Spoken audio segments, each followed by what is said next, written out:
ஆண்டவரும் இரட்சகருமாகிய இயேசு கிறிஸ்துவின் திருப்பெயரினாலே உங்களை நான் வாழ்த்துகிறேன். இந்த இறை வார்த்தை மூலமாக ஆண்டவருடைய வார்த்தை உங்களோடு கூட பகிர்ந்து கொள்ள நான் மகிழ்ச்சி அடைகிறேன். கர்த்தர் தாமே உங்களை ஆசீர்வதிப்பாராக. இன்றைய நாளுக்கான இறை வார்த்தை உபாகமம் 28ஆம் அதிகாரம் 1ஆம் வசனம். இன்று நான் உனக்கு விதிக்கிற உன் தேவனாகிய கர்த்தருடைய கட்டளைகளின்படியெல்லாம் செய்ய கவனமாய் இருக்கும்படிக்கு அவர் சத்தத்திற்கு உண்மையாய் செவி கொடுப்பாயானால் உன் தேவனாகிய கர்த்தர் பூமியிலுள்ள சகல ஜாதிகளிலும் உன்னை மேன்மையாக வைப்பார். பூமியிலுள்ள சகல ஜாதிகளிலும் உன்னை மேன்மையாக வைப்பார். இந்த வசனத்தில் 3 காரியங்கள் நாம் கற்றுக்கொள்ளுகிறோம்.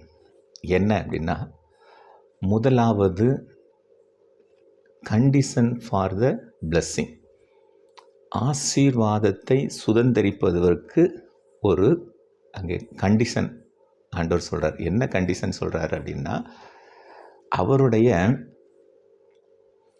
கட்டளைகளின்படியெல்லாம் செய்ய கவனமாய் இருக்கும்படிக்கு அவர் சத்தத்திற்கு உண்மையாய் செவி கொடுப்பாயானால், அவருடைய சத்தத்துக்கு உண்மையாய் செவி கொடுத்து அவருடைய கட்டளைகளின்படி நடக்கணும். ஆசீர்வாதத்தை சுதந்திரிக்கும் அப்படின்னா ஒரு கட்டளை கொடுக்கப்படுகிறது. 2வது ஒரு வாக்கு தத்தம், ப்ராமிஸ் ஃபார் பிளஸ்ஸிங், ஆசீர்வாதத்துக்கான வாக்கு தத்தம். என்ன வாக்கு தத்தம்?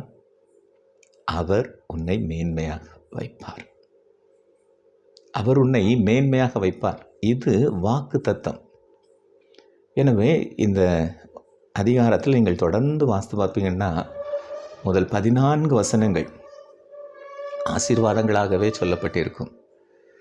எனவே முதலாவது ஆசீர்வாதத்தை சுதந்திரிக்க வேண்டும் என்று சொன்னால் கண்டிஷன், அவருடைய வார்த்தையின்படி நடக்கணும். 2வது அவர் என்ன செய்கிறார்? ப்ராமிஸ் பண்ணுறார், நிச்சயமாக நான் செய்வேன், வார்த்தையின்படி நடந்தால் ஆசீர்வாதம். 3வது ஜாய் ஆஃப் பிளஸ்ஸிங்,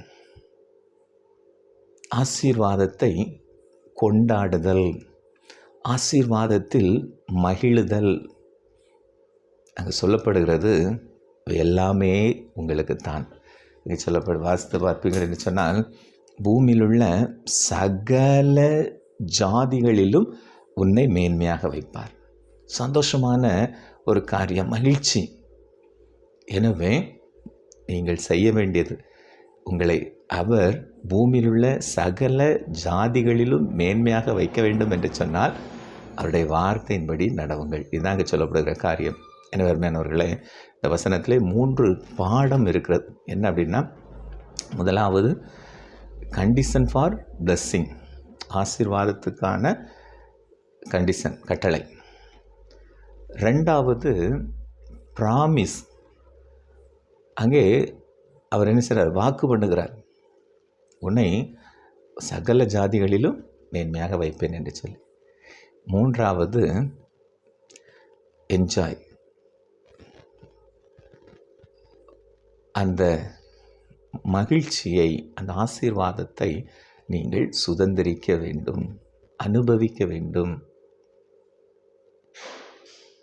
நிச்சயமாகவே அவருடைய வார்த்தையின்படி நடப்பீர்கள் என்று சொன்னால் அவர் வாக்கு பண்ணினதை உங்களுக்கு தந்தருளுவார். உங்களுடைய வாழ்க்கை மகிழ்ச்சியாக இருக்கும். கர்த்தர் உங்களை ஆசீர்வதிப்பாராக. ஆமென்.